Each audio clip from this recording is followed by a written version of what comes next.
Dios les bendiga, soy el pastor Gilberto Gutiérrez de la Iglesia Bautista Oreb de México DF. Me da mucho gusto saludarlos en este viernes 28 de mayo 2021. Todos a bordo es nuestra serie. Estamos en el devocional número 33. Dos más y terminamos esta serie basados en el Arca de Noé, donde encontramos enseñanzas prácticas, sencillas, que tienen que ver con la experiencia global de Noé en el arca en el medio del diluvio. La enseñanza de hoy es esta: lo que crees y en quien confías, transmítelo a tus hijos. No sabes cuántos miles de seres humanos pueden ser bendecidos por medio de ello. Leamos el texto. Mire cómo dice Génesis capítulo 9, versículos 8 a 17. Se los leo. Dice así: y habló Dios a Noé y a sus hijos con él, diciendo: he aquí que yo establezco mi pacto con vosotros y con vuestros descendientes después de vosotros, y con todo ser viviente que está con vosotros, aves, animales y toda bestia de la tierra que está con vosotros, desde todos los que salieron del arca hasta todo animal de la tierra. Estableceré mi pacto con vosotros y no exterminaré ya más toda carne con aguas de diluvio, ni habrá más diluvio para destruir la tierra. Y dijo Dios: esta es la señal del pacto que yo establezco entre mí y vosotros y todo ser viviente que está con vosotros por siglos perpetuos. Mi arco he puesto en las nubes, el cual será por señal del pacto entre mí y la tierra. Y sucederá que cuando haga venir nubes sobre la tierra, se dejará ver entonces mi arco en las nubes, y me acordaré del pacto mío que hay entre mí y vosotros, y todo ser viviente de toda carne, y no habrá más diluvio de aguas para destruir toda carne. Estará el arco en las nubes, y lo veré, y me acordaré del pacto perpetuo entre Dios y todo ser viviente con toda carne que hay sobre la tierra. Y dijo pues Dios a Noé: esta es la señal del pacto que he establecido entre mí y toda carne que está sobre la tierra. ¿Cómo la ve? Comienza diciendo el texto que habló Dios a Noé, y luego dice y a sus hijos, y luego dice que establece un pacto con toda la creación. El pacto es con los animales también, con toda la creación. Termina incluso diciendo: esta es la señal del pacto que he establecido entre mí y toda carne que está sobre la tierra. Todos los animales, todos los seres vivientes. Génesis 9, 8 a 17. Creo que en este momento todos entendemos la trascendencia de la aventura de la fe, la aventura de fe de Noé en el arca.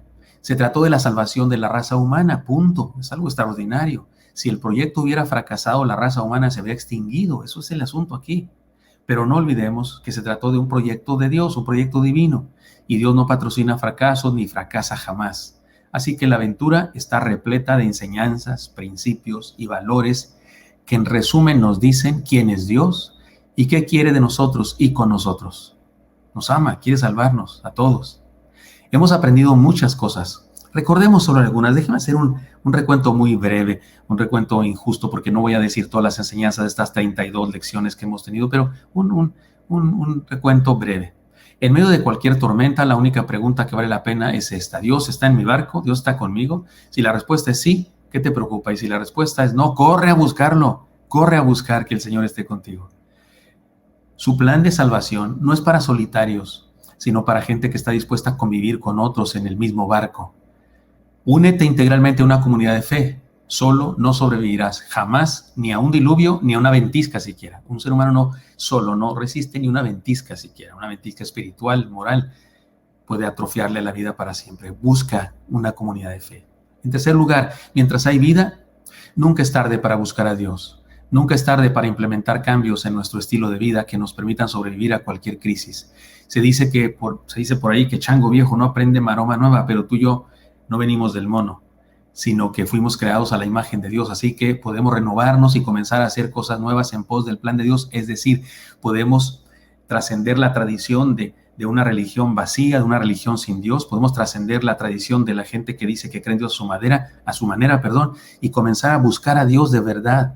Y a creer en Él a su manera de Él, a la manera como Él estableció. Siguiente, Noé nunca había hecho una nave acuática antes, ni nadie que él hubiera conocido había hecho tal cosa. Noé fue innovador, fue un revolucionario, fue acusado de loco como todos los revolucionarios e innovadores. Sin embargo, fue el único en sobrevivir en aquella catástrofe universal. Y por causa de él, nosotros tenemos vida ahora, porque, insisto, esa experiencia salvó a la raza humana. No estaríamos aquí usted y yo ahora si no hubiese sido por el arca y por la obediencia de Noé. Por supuesto, por la gracia de Dios, pero me refiero desde el punto de vista humano y físico. Y en cada una de las 32 enseñanzas que hemos recibido, porque hemos aprendido ya 32 devocionales sobre este tema del arca de Noé en el diluvio, en todas las 32 lecciones anteriores, la demanda implícita ha sido esta. Después de la enseñanza o las muchas enseñanzas, la demanda implícita es esta. Heredemos el espíritu vanguardista de Noé y asegurémonos de estar dentro del plan de Dios. Es decir, imitémoslo, recibamos su herencia, porque esta historia que nos llega hasta nuestra época es una herencia divina de palabra de Dios, de enseñanza de Dios que usted y yo debemos disfrutar. Ahora reflexionemos en algo que sucede después del diluvio y que nos desafía de una manera contundente. Y habló Dios a Noé y a sus hijos con él, diciendo: he aquí que yo establezco mi pacto con vosotros y con vuestros descendientes después de vosotros. Así que el pacto de Dios con Noé fue con Noé y con sus hijos, y no solo con Noé y con sus hijos, sino con los hijos de sus hijos y los hijos de sus hijos, y sí, hasta llegar a nosotros, porque usted y yo descendemos de esa familia. Ahora bien, que Dios hablaba con Noé, ya lo sabíamos. ¿Cómo hablaba Dios con Noé? Eso no está claro, no lo dice bien el pasaje.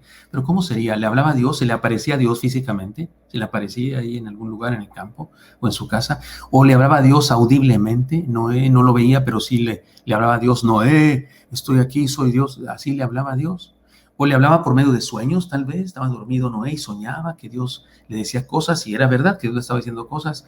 O tal vez no le hacía experimentar una visión como la que tuvo Pablo en alguna ocasión, o Pedro en otra ocasión, o Juan, el discípulo amado. Tal vez fue una visión, fue un éxtasis en el que Noé perdía el sentido de la conciencia así del mundo terrenal y de pronto se trasladaba al mundo espiritual y hablaba con Dios. Definitivamente no podemos decir que Dios le hablaba a través de la lectura de la Biblia. ¿Está de acuerdo? O sea, Dios no le hablaba a través de la lectura de la Biblia porque no existía la Biblia en ese momento. Y tampoco podemos decir que Dios le hablaba cuando Noé escuchaba devocionales por internet, o que asistió a un congreso evangelístico, o que asistía a una iglesia presencialmente. No existía tal cosa en ese momento. Además, el pasaje dice que Dios habló con Noé y con sus hijos. ¿Cómo fue eso? ¿Cómo fue eso? Bueno, permítame concentrarme en cómo le hablaba Dios a Noé. Hay dos cosas en las que podemos encontrar una respuesta. En realidad no son dos cosas, en realidad son tres cosas, tres posibilidades, o las tres son ciertas. Por ejemplo, la tradición oral. Es muy seguro que desde Adán y Eva, los seres humanos compartían su primitivo y sencillo conocimiento del Creador de una generación a otra. Es decir, Adán y Eva, eso sí hablaban con Dios de forma personal. Y seguramente ellos heredaron esa enseñanza a sus hijos y les platicaron a los hijos de Dios, y los hijos a los hijos, y así hasta llegar a Noé. No había mucho tiempo, no había muchas generaciones para llegar a Noé, ¿no es cierto? Tal vez así le hablaba Dios a Noé a través de la tradición oral, y esa enseñanza breve pero contundente era parte de la educación de Noé. Es decir, Noé tenía un conocimiento de Dios que le había sido transmitido de generación a generación por su padre, Taré. No, Taré es el padre de Abraham, por su padre. Al rato buscamos quién era el papá de Noé, pero está en la Biblia, por supuesto. Tal vez podemos pensar en la revelación natural. Posiblemente Noé conocía la creación de Dios. Ese era un conocimiento indispensable para sobrevivir en aquella época como en la nuestra.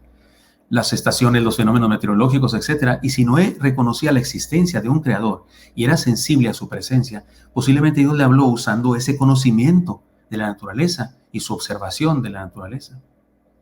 Eso sería la revelación natural, o tal vez la revelación especial. Tal vez Dios pudo hablarle a Noé de la manera que hubiera querido. Dios no nos pide permiso para hablar a la gente, así es que pudo hablarle apareciéndosele, dejándole oír o dándole una convicción a su corazón y su mente de la verdad que le estaba revelando, como lo hace con nosotros ahora. Cuando usted y yo decimos que Dios nos habló, regularmente no decimos que se nos apareció o que nos habló o oímos una voz. Regularmente pensamos que nos dio una convicción al corazón, nos hizo sentir una convicción de algo que quería que hiciéramos. Tal vez así le hablaba a Noé también. No sé, ni hace falta entenderlo del todo. El punto es que Dios le hablaba a Noé. Pero lo interesante es que el texto dice, otra vez insisto, que Dios le hablaba a Noé y a sus hijos. Y si nos preguntamos cómo le habló a ellos, la respuesta es mucho más sencilla, porque después que dice que Dios hizo el pacto con Noé y sus hijos, dice que lo hizo también con todos nosotros, con todas las generaciones. ¿Y cómo les habló a las demás generaciones? Me parece que podemos comenzar diciendo, a todas las demás generaciones nos habló de la manera que le habló a Noé, de la manera que le habló a los hijos de Noé. Porque no estamos seguros de cómo le hablaba Dios a Noé, pero sí puedo decir que podemos asegurar cómo le hablaba Dios a los hijos de Noé. ¿Sabe cómo? Pues Dios le habló a Sem, Cam y Jafet por medio de Noé. Como le haya hablado Dios a Noé, es un hecho que Dios usó a Noé ahora para hablarle a los hijos de Noé, a sus hijos. Es decir, esto nos confronta con un desafío ineludible que podemos decir de varias maneras. Déjenme decirles 7 declaraciones importantes. Entonces, como padres, debemos enseñar a nuestros hijos todo lo que sabemos cerca de Dios. Esa es nuestra responsabilidad, obligación. Como padres debemos enseñar a nuestros hijos todo lo que sabemos acerca de Dios. En segundo lugar, debemos heredarles nuestra experiencia de conocer a Dios de manera personal. No solo datos de lo que sabemos de Dios, sino nuestro conocimiento personal, nuestra experiencia, porque el conocimiento de Dios es una experiencia personal de primera mano. No es solo saber datos de Dios, sino experimentarlo. Y debemos transmitir esa experiencia a nuestros hijos. Número 3, todos debemos heredar a las nuevas generaciones, no solo a nuestros hijos, sino a las nuevas generaciones, los principios y valores que hemos aprendido de los antiguos. Y debemos añadirles las experiencias que hemos vivido por nosotros mismos a causa de esas verdades. Es decir, yo recibí información teológica, bíblica, de alguien que me predicó el Evangelio y de los mis maestros que me enseñaron. Yo tomo esa enseñanza y puedo enriquecerla por mi propia experiencia y compartirla con otras personas. Y eso es indispensable. Eso es indispensable, porque si volviera una persona de siglos atrás, tal vez los jóvenes de ahora no la entenderían.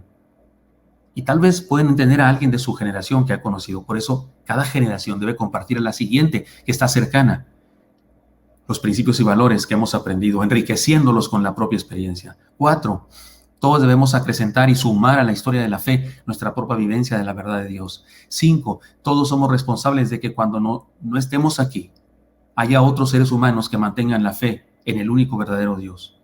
Es decir, si en próximas generaciones se acaba la fe en el verdadero Dios, entonces habremos tenido la culpa nosotros. Pero no va a pasar, porque usted y yo hemos de comprometernos para enseñar a las nuevas generaciones la fe en el verdadero Dios. 6, todos debemos dejar una huella de obediencia a Dios. No solo datos y no solo historias, sino una huella de obediencia. Es decir, número 7, todos debemos dar testimonio de una vivencia exitosa de la fe en Dios. Porque cuando compartimos nuestra fe en Dios, debemos compartirla con éxito, con el éxito que se tiene justamente cuando de veras tenemos fe en Dios. Recordemos la enseñanza de hoy. Lo que crees y en quien confías, transmítelo a tus hijos. No sabes cuántos miles de personas puedes bendecir por medio de ello. La huella de Noé ha llegado hasta nuestros días. Permitamos que Dios use nuestra vida para dejar una huella que dure hasta la eternidad, en la vida de los que nos sobrevivan. Que así sea. Señor, bendice a mis hermanos y hermanas. Te pido por los ansiosos, por los angustiados, por los que ya están hartos de este encierro y están nerviosos, o los que tienen secuelas del COVID, Señor. Bendice a cada hermano y hermana y sana a los que están enfermos, Señor, y bendice a los que están en duelo también. Pongo en tus manos la vida de todos los que me escuchan ahora. Bendícenos en Cristo Jesús. Amén. Espero que esto sea útil para usted y me encantaría encontrarle el día de mañana. Hasta pronto.